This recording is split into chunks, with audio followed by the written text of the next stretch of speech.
اعوذ باللہ من الشیطان الرجیم بسم اللہ الرحمن الرحیم الحمدللہ رب العالمین والعاقبۃ للمتقین والصلاۃ والسلام علی خاتم الانبیاء والمرسلین وآلہ الطیبین الطاہرین۔ السلام علیکم جی، کیسے ہیں آپ سب؟ امید کرتی ہوں سب سننے والوں کو عہدہ ولایت اور ربوبیت کا آپس میں تعلق سمجھ آ گیا ہوگا۔ موضوع تھوڑا سا فکر طلب ہے، مگر مجھے یقین ہے کہ جتنا سفر خوشبو قرآن کے ساتھ میں ہم نے طے کر لیا ہے، اتنی مسافت کے بعد ذہن اتنی وسعت پا گئے ہیں کہ ہم قرآن کے اسرار و رموز کو سمجھ سکیں۔ میں سمجھتی ہوں کہ ایسی گفتگو سننے کے لیے اور سمجھنے کے لیے علم جو ہے وہ وافر مقدار میں بندے کے پاس ہونا چاہیے، لیکن خوشبو قرآن کا یہ پلیٹ فارم باب العلم کی خیرات بانٹنے کے لیے ہی تو ہے، اور بفضل اللہ تعالی ہم بہت آسانی کے ساتھ اللہ کریم کی منشا اور چاہت کو سمجھتے ہوئے ولایت کو سمجھ لیں گے۔ ہماری پچھلی گفتگو میں ہم نے اللہ کریم کے پسندیدہ عہدے ولایت پر فکر قرآنی حاصل کرنے کی کوشش کی اور جانا کہ ولایت کا تعلق ربوبیت سے کیسے ہے، اور یہ کہ ولایت کا عہدہ خالق نے اپنے لیے پسند فرمایا ہے، اور یہ بھی کہ ولایت کا عہدہ چونکہ توحید سے مربوط ہے اس لیے ایک وقت میں ولی ایک ہی ہوا۔ مولا علی علیہ السلام کے دور میں حسنین کریمین موجود تو تھے، لیکن ولی کل مولا علی علیہ السلام تھے اور یہ دونوں سامت رہے، اور حسن پاک کے دور میں مولا حسین پاک موجود تو تھے، لیکن امامت حسن پاک علیہ السلام نے ہی کی۔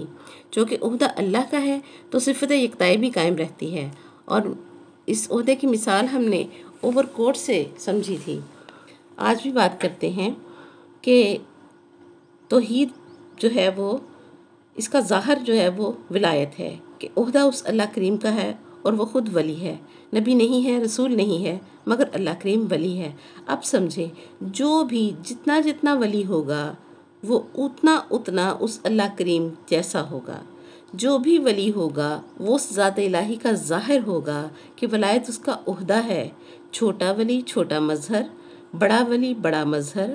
اب چاہے چھوٹے ولی کے مقابلے میں کوئی اولو العزم نبی ہی کیوں نہ کھڑا ہو، کوئی بڑا نبی ہی کیوں نہ کھڑا ہو، لیکن چونکہ ولایت الہی کا اوور کوٹ کسی غریب کے پاس ہو اور پاس ہی کوئی دولت مند اس کوٹ کے بغیر کھڑا ہو، تو وہ دولت مند کانپ رہا ہوگا مگر غریب مزے سے بیٹھا ہوگا، مطمئن بیٹھا ہوگا کہ سردی سے حفاظت کا سامان اس کے پاس ہوتا ہے۔ ولی چھوٹا کیوں نہ ہو، خدا نما وہ نظر آئے گا کہ قرآن میں اسی لیے سورہ کہف میں سارا قصہ جو ہے وہ سنا دیا گیا ہے کہ پڑھنے والے ولایت کی شان سمجھ لیں، جان لیں۔ یاد رکھیں، موسیٰ علیہ السلام نبی ہیں، رسول ہیں، معصوم ہیں، کلیم اللہ ہیں، صاحب کلمہ ہیں، صاحب کتاب ہیں، اور خضر علیہ السلام بہت چھوٹے سے ولی ہیں، اور موسیٰ علیہ السلام پہاڑ جتنے نبی اور اولو العزم نبی ہیں۔ ایک موسیٰ علیہ السلام کے اس واقعے میں پورے میں اگر ہم دیکھیں سورہ کہف میں، تو خضر علیہ السلام جو کہ ولی چھوٹے سے ہیں لیکن انہوں نے 3 کام کیے، اور وہ تینوں کام وقت کے نبی کی سمجھ میں نہ آ سکے، حالانکہ ولی چھوٹا ہے اور نبی بڑا ہے۔ ہر کام کے بعد جب نبی نے سوال کیا تو موسیٰ علیہ السلام کو خضر علیہ السلام نے کہا کہ وما فعلتہ عن امری، کہ میں نے جو کچھ کیا ہے اس کو میں نے اپنے امر سے نہیں کیا، اللہ کے امر سے کیا ہے۔ اب اس امر کی خبر ولی کو کیسے ہو گئی، اور نبی کلیم اللہ موسیٰ علیہ السلام کو اللہ کے امر کی خبر کیوں نہ ہوئی؟ یہ بات قرآن کے علماء ظاہر سے پوچھنے والی ہے۔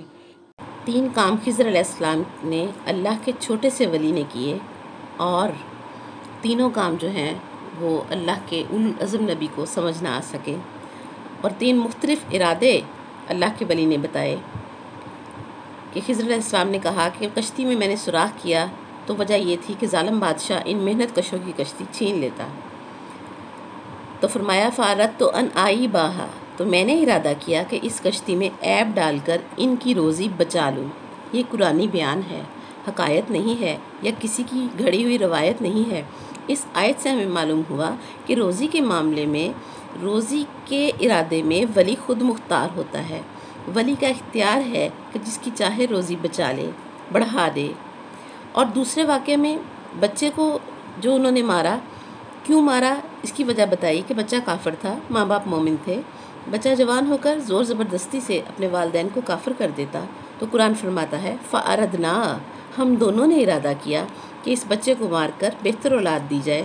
قرآن نے سمجھا دیا کہ اولاد کے معاملے میں جب ولی دینا چاہے تو اس میں اللہ کا ارادہ بھی شامل ہو جاتا ہے۔ پہلی آیت میں ولی کا ارادہ خود مختاری کا تھا کہ روزی کے معاملے میں، رزق کے معاملے میں ولی کا ارادہ تنہا، اور اولاد کے معاملے میں اگر ولی ارادہ کر لے تو اللہ کریم کا ارادہ شامل ہو جاتا ہے۔ اور تیسرے مقام پر آیت ہے کہ گرتی ہوئی دیوار تعمیر کر کے کھڑی کر دی کہ وہ 2 یتیم بچوں کی دیوار تھی، اس کے نیچے ان کا خزانہ دفن تھا۔ فرمایا اللہ پاک نے فَأَرَادَ رَبُّكَ أَن يَبْلُغَ أَشُدَّهُمَا، قرآن بتا رہا ہے کہ تیرے رب نے ارادہ کیا کہ جب تک یہ جوان نہیں ہو جاتے ان کا خزانہ دیوار کے نیچے سے ظاہر نہیں ہونا چاہیے، کیونکہ اس اللہ کریم کا ارادہ تھا۔ تو خضر علیہ السلام نے اشارے سے دیوار بنا دی۔ اب اللہ کریم سے پوچھتے ہیں کہ اے پالنے والے، جب ولی ارادے میں اکیلا تھا تو کشتی کو عیبدار اس نے کیا، اب دیوار بنانے میں تو ارادہ تیرا ہے، اب دیوار خود کیوں نہ بنائی؟ کیا اللہ کریم میں طاقت نہیں ہے دیوار بنانے کی؟ اللہ کریم قرآن پاک میں یہی تو سمجھانا چاہتا ہے کہ اے کم عقلو، اے کم علمو، تمہیں یہی تو سمجھانا ہے کہ عرش پر میں ارادہ کرتا ہوں اور فرش پر کام میرا ولی کرتا ہے۔ اب سمجھ لیں، رزق کے معاملے میں ولی اکیلا صاحب اختیار ہوتا ہے، اولاد کے معاملے میں ولی کے ارادے کے ساتھ اللہ کریم اپنا ارادہ شامل کر دیتا ہے، اور جہاں اللہ کریم کا اپنا اکیلے کا ارادہ ہو تو فعل پھر بھی ولی کا ہی ہوتا ہے۔ یاد رکھیں، خضر علیہ السلام چھوٹا سا ولی ہے اور اس کے فعل کی سمجھ موسیٰ علیہ السلام جیسے اولو العزم نبی کو نہیں آتی۔ اور سورہ کہف میں اللہ کریم خضر علیہ السلام کے لیے ارشاد فرماتا ہے فَوَجَدَ عَبْدًا مِّن عِبَادِنَا آتَيْنَاهُ رَحْمَةً مِّنْ عِندِنَا وَعَلَّمْنَاهُ مِن لَّدُنَّا عِلْمًا۔ موسیٰ علیہ السلام اور اس کے ساتھی نے ہمارے عباد میں سے ایک عبد کو پایا، ایک بندہ خضر کو پایا۔ وہ کیسا تھا؟ ہم نے اسے رحمت عطا کی تھی اپنی عندیت میں سے، اور علم دیا تھا اپنے لدن سے۔ معلوم ہوا خضر علیہ السلام پر جو اللہ کی رحمت ہے اس کا تعلق عندیت سے ہے، اور جو علم ان کے پاس ہے اس کے پاس وہ علم لدنی ہے، اور عندیت کا رتبہ لدن سے بھی آگے کا ہے، اور لدن ذات کے باہر بلا فصل ہوتی ہے، جیسے انسانی جسم کے اوپر لباس ہو، اور عندیت ذات کے اندر ہوتی ہے، جیسے خیال، فکر، سوچ اور علم انسان کے اندر ہوتا ہے۔ اب چونکہ خضر علیہ السلام کے پاس عندیت میں سے تھوڑی سی رحمت کی عطا تھی، اور موسیٰ علیہ السلام جو ہیں وہ یہ سمجھ نہ پائے خضر علیہ السلام کے ہر کام پر کہ کشتی میں سوراخ کیوں کیا، گرتی ہوئی دیوار کیوں بنائی، بچے کو قتل کیوں کیا۔ سمجھ لیں کہ اگر موسیٰ علیہ السلام خضر علیہ السلام کے ان کاموں کو سمجھ نہ پائے تو 2 ٹکے کا بشر مولا علی علیہ السلام کے افعال کو کیسے سمجھ سکتا ہے؟ کہ مولا علی علیہ السلام ولی اعظم ہیں، اور مولا علی علیہ السلام کا بیٹا لوح محفوظ پر اولاد نہ ہونے کے باوجود بھی اگر کسی راہب کو بیٹے دے رہا ہے تو حیران ہونے کی ضرورت نہیں ہے۔ خضر علیہ السلام چھوٹا سا ولی ہے، ارادہ کرے تو اللہ کا ارادہ اس میں شامل ہو جاتا ہے، تو مولا حسین علیہ السلام کے ارادے کے ساتھ اللہ کریم کا ارادہ بھی شامل ہو گیا، اسی لیے انہوں نے راہب کو بیٹے عطا فرمائے۔ اب خضر علیہ السلام سے سارے کمالات علم چھینے نہ گئے کہ موسیٰ علیہ السلام کی سمجھ میں نہیں آتے، تو عام بندہ سوچے کہ محمد صلی اللہ علیہ وسلم اور آل محمد صلی اللہ علیہ وسلم میں کتنا فرق ہے۔ ان کے لیے زمین آسمان جتنا فاصلہ کہنا بھی اس خاندان طہارت کی شان میں کمی کرنا ہے کہ زمین و آسمان کا فاصلہ ناپا جا سکتا ہے، براق کی ایک چھلانگ کا فاصلہ ہے اور مظلوم کی ایک آہ جتنا فاصلہ ہے۔ یہ فاصلہ تو طے بھی کیا جا سکے اور ناپا بھی جا سکے۔ یاد رکھیں، ہم میں اور اس خاندان میں اتنا فرق ہے جتنا بندے اور اللہ میں ہے۔ ہم آدم علیہ السلام کی صلب میں تھے، مخلوق میں رہتے تھے، ہم اپنے باپ کی پشت میں آئے، مخلوق میں تھے، ماں کے شکم میں آئے تو بھی مخلوق میں آئے، اور یہ خاندان اللہ کریم کی عندیت میں رہتا ہے، اس لیے ہم میں اور ان میں بندے اور اللہ جتنا فرق ہے، پھر ہم ان کو سمجھ کیسے سکتے ہیں؟ اور اس خاندان کا اقتدار کیا ہونا چاہیے کہ زمان و مکان کے ظرف میں اتنی وسعت ہی نہیں ہے کہ ان کے ارادوں کی پیروی کر سکے۔ ان کی حکومت دیکھنی ہو تو مکان چھوڑ کر لامکانی میں جائیں، اور لامکانی عرش سے بھی آگے شروع ہوتی ہے، اور اس خاندان لامکانی کے چاہنے والے بھی عرش کے پیچھے رہتے ہیں، اور ان کے حبدار فرشتوں کی قوم کو کروبین کہا جاتا ہے۔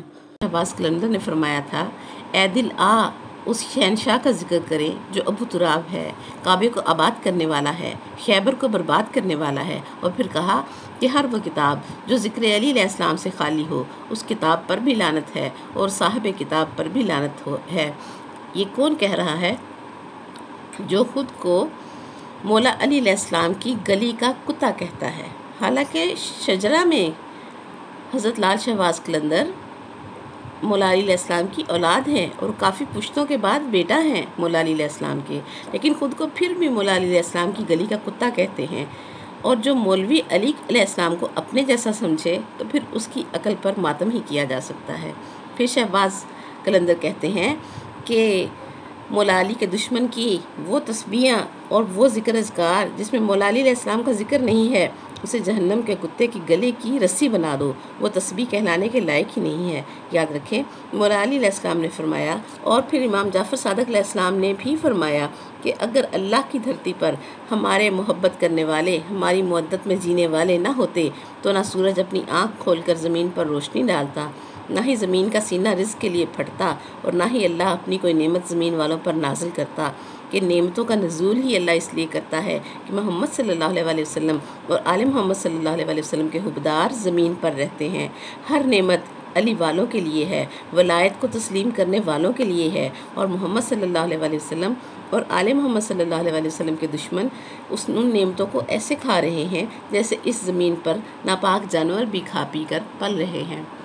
ہمارے لیے سوچنے اور سمجھنے کا موقع ہے کہ ہم خود کو حقداروں میں شمار کریں، ہم ان حقداروں میں خود کو شمار کریں جن کا زمین پر رہنا، چلنا پھرنا، کھانا پینا، گھر بار بنانا، بچے پیدا کرنا اور بچوں کی پرورش کرنا اور تمام تر نعمتوں سے فیضیاب ہونا جن کے لیے حق اور حلال ہے۔